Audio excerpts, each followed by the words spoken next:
الحمد للہ رب العالمین والصلاة والسلام علی رسولہ النبی الکریم وعلی آلہ واصحابہ واہل بیتہ اجمعین، اما بعد۔ ریاض الصالحین کا ہم مطالعہ کر رہے ہیں اور آج اس کا باب نمبر 181 ہم پڑھیں گے۔ عنوان ہے قرآن کریم کی دیکھ بھال کرنے کا حکم اور اس کو بھلا دینے سے ڈرانے کا بیان، یعنی جو قرآن مجید کسی نے یاد کیا ہو تو اس کو بھلانے سے ڈرنا چاہیے اور اس کی دیکھ بھال کرنی چاہیے، یعنی کہ کتنا جو یاد کیا ہوا ہے اس کو آپ نے یاد رکھنا ہے۔ اس حوالے سے پہلی حدیث ہے، حضرت ابو موسیٰ رضی اللہ تعالیٰ عنہ سے روایت ہے، نبی کریم صلی اللہ علیہ وآلہ وسلم نے فرمایا، اس قرآن کی حفاظت یعنی دیکھ بھال کرو، قسم ہے اس ذات کی جس کے ہاتھ میں محمد صلی اللہ علیہ وآلہ وسلم کی جان ہے، یہ قرآن سینوں سے نکل جانے میں اس اونٹ سے زیادہ تیز ہے جو رسی میں بندھا ہوا ہو اور اسے کھول کر بھاگ نکلنے والا ہو۔ بخاری اور مسلم۔ یعنی تشبیہ دی گئی ہے، ایک ایگزامپل سے سمجھایا گیا ہے کہ ایک اونٹ کو اگر رسی سے باندھا گیا ہو اور وہ توڑ کے اس کو بھاگنا چاہ رہا ہو، یا اگر اس کو توڑ لے یا اس کو چھوڑ دیا جائے تو وہ جس طرح بھاگ جائے گا، اسی طرح قرآن مجید جو آپ نے یاد کیا ہوتا ہے، اگر آپ اس کی دھیان نہیں کریں گے، حفاظت نہیں کریں گے، اس کو یاد نہیں رکھیں گے تو آپ کے سینے سے بھی قرآن مجید ایسے ہی بھاگ جائے گا جیسے اونٹ رسی تڑا کے بھاگ جاتا ہے۔ یہ اس کا مفہوم ہے۔ تو اس وجہ سے ہمیں کوشش کرنی چاہیے۔ ایک تو یہ ہے کہ ہم نے پیچھے پڑھا، پچھلے باب میں ہم نے پڑھا تھا کہ وہ دل جو ہے جس میں قرآن مجید کچھ بھی حفظ نہیں ہے، وہ ویران، ایک طرح سے ویران گھر کی طرح ہے۔ تو پہلے تو یہ ہے کہ کچھ یاد ہونا چاہیے اور جتنا زیادہ یاد ہوگا اتنا ہی بہتر ہے، یہ بھی ہم نے پڑھا۔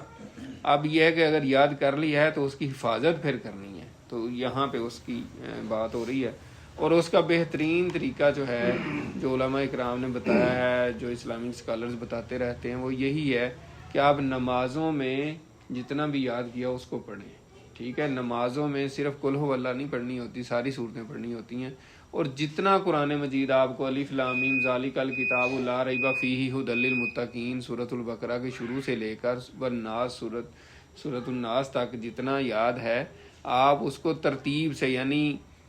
کئی لوگوں کا یہ آئیڈیا ہے، مطلب ابھی مجھے بھی کچھ عرصہ پہلے یہ سمجھ ہے، پہلے میرے بھی اس حوالے سے کوتاہی ہوتی تھی، میں کہتا تھا کس طرح یاد رکھیں، بھول جاتی تھی چیزیں۔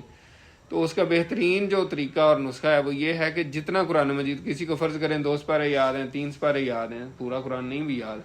تو جتنا یاد ہے مختلف جگہ سے قرآن مجید سے، تو اس کو اس طرح ہے کہ جیسے نماز آج شروع کی ہے فجر کی، تو سنتوں میں آپ الف لام میم ذالک الکتاب یہاں سے شروع کر لیں، پھر سارے دن میں ظہر کی سنتوں میں آپ اس سے آگے جو سبق یاد ہے اتنا پڑھ لیں، پھر جو ہے نا عصر کی سنتوں میں پہلی جو ہیں اس میں پڑھ لیں، مغرب کے بعد جو سنتے ہیں اس میں پڑھ لیں۔ اس طریقے سے آپ کرتے جائیں، اور عشاء کے پھر اگر وہ پورا نہیں ہوا تو کوئی مسئلہ نہیں، اگلے دن اس سے آگے، تو وہ اس طرح پورا آپ کا ٹرپ جب مکمل ہو جائے گا والناس تک، پھر آپ دوبارہ سے شروع کر لیں۔ تو یہ ایک یاد رکھنے کا طریقہ ہے۔ اگلی حدیث بھی اسی سے متعلقہ ہے، حضرت عبداللہ بن عمر رضی اللہ تعالیٰ عنہ سے روایت ہے، رسول اللہ صلی اللہ علیہ وآلہ وسلم نے فرمایا، حافظ قرآن کی مثال رسی سے بندھے ہوئے اونٹ کی طرح ہے،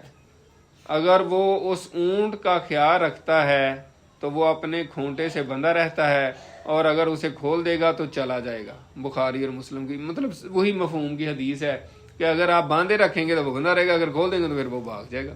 تو یہی بات ہے کہ حفظ جو کیا ہو اس کو جو ہے نا برقرار رکھنا جو ہے وہ بڑا اہم ہے۔ اور اس میں علماء نے یہ بھی لکھا ہے کہ جو لوگ بچوں کو حفظ کرواتے ہیں، بعد میں اسکول میں ڈلوا دیتے ہیں، پھر وہ کیئر ہی نہیں کرتے، وہ ان کو پھر بھول جاتا ہے، منزل خراب ہو جاتی ہے، تو یہ بھی صحیح نہیں ہے۔ اور اس کے حوالے سے مزید احادیث، کیونکہ یہ سارا باب قرآن مجید سے متعلق ہی ہے، تو مزید انشاءاللہ تعالیٰ آگے جوں آتی جائیں گی مزید وضاحت ہم کرتے جائیں گے۔ اللہ تعالیٰ سے دعا ہے اللہ تعالیٰ عمل کی توفیق عطا فرمائے۔